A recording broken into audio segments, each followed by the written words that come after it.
كيلو دقيق عمل كيلو 540 جرام. تخيلوا.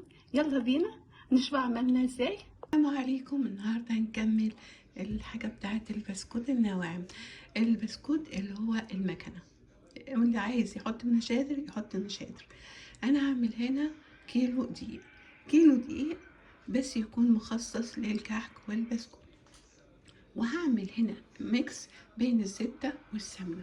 زبدة والسمنة كام هما؟ هنعمل 320 جرام سكر بودرة، ويكون مطحون في البيت عشان لو احنا اشتريناه من بره بيبقى فيه نشا، عشان ما يبقاش يكتل. انا طحنته هنا في البيت. وبعدين 360 برضو زبدة، ميكس زبدة وسمنة مع بعض. وبعدين 5 بيضات اهم، تقريبا كلهم 300 جرام، ومعلقة كبيرة بيكنج باودر، وشوية فانيليا، وهنا 100 جرام لبن. بس كده، دي كل المقادير. نسمي الرحمن. واحنا ممكن نشتغل بايدينا او بمضرب بيض او بعجان، اللي موجود عندنا هنشتغل بيه، مفيش حاجة هتقول لا. هنعمل نسمي الرحمن كده ونقول بسم الله الرحمن الرحيم، ونحط الميكس اللي انا عملته زبدة وسمنة مع بعض كده اهي، حطيتهم كده مع بعض.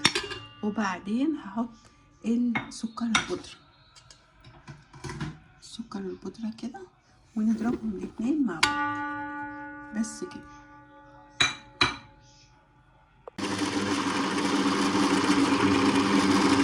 وهنا خلاص بقت كريمي، بعد ما ضربتها بقت كريمي خالص. هوريها لكم شكلها ايه دلوقتي اهي. بصوا بقت كريمي ولونها افتح، الزبدة والسمنة افتحت. شوفوا ازاي بقت كريمي كده، شوفوا ازاي اهي. هنعمل ايه بقى دلوقتي؟ هنكسر بيضة ونحطها. هنعمل ايه؟ هنكسر بيضة هنا ونحطها هنا كده، ونضرب. لما تختفي نحط التانية، وهكذا. ال5 بيضات هنعملهم كده، كل ما نحط واحدة تختفي نحط التانية، وهكذا. هنا البيضة اختفت خلاص، هنكسر التانية ونحطها برضو. هنا اختفت، هنحط التانية بقى كده. هنضربها برضو وتختفي، نحط التانية والتالتة لغاية ال5. يبقى كده مش هرجع تاني علشان الفيديو مبقاش طويل. هنحط البيكنج باودر على الدقيق اهو كده، بس عشان نحطهم كلهم مع بعض ونخلطهم مع بعض.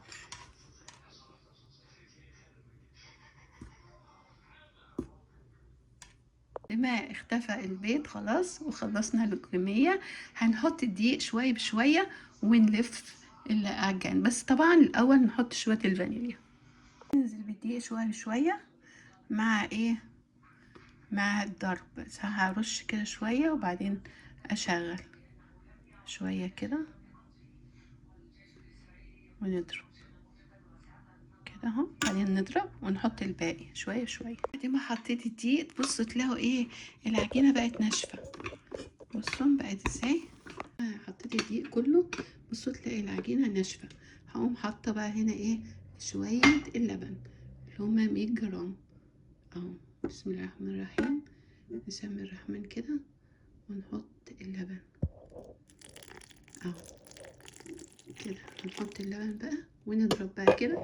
هنبص نلاقي العجينه كده خلصت الحمد لله.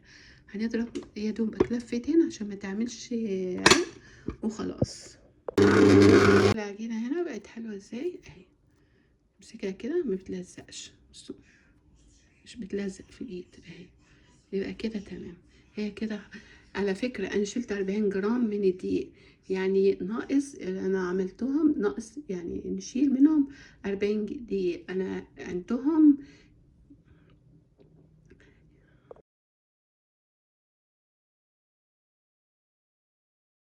وهنا البسكوت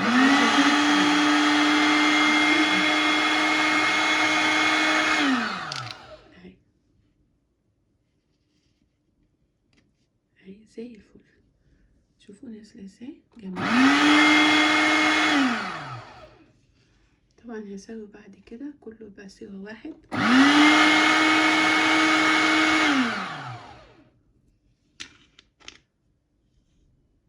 هسويهم بقى كله واكمل عشان الفيديو مبقاش طويل. البسكوت بعد ما طلع من الفرن بصوا شوفوا شكله تحفه وايه هش وجميل جدا، والله جميل جدا. جربوا ان شاء الله وهيعجبكم. هقول لكم انا هوزنه كله دلوقتي وهعرف الكيلو دي عمل قد ايه بسكوت. دلوقتي انا دخلته على 180 بعد 20 دقيقه.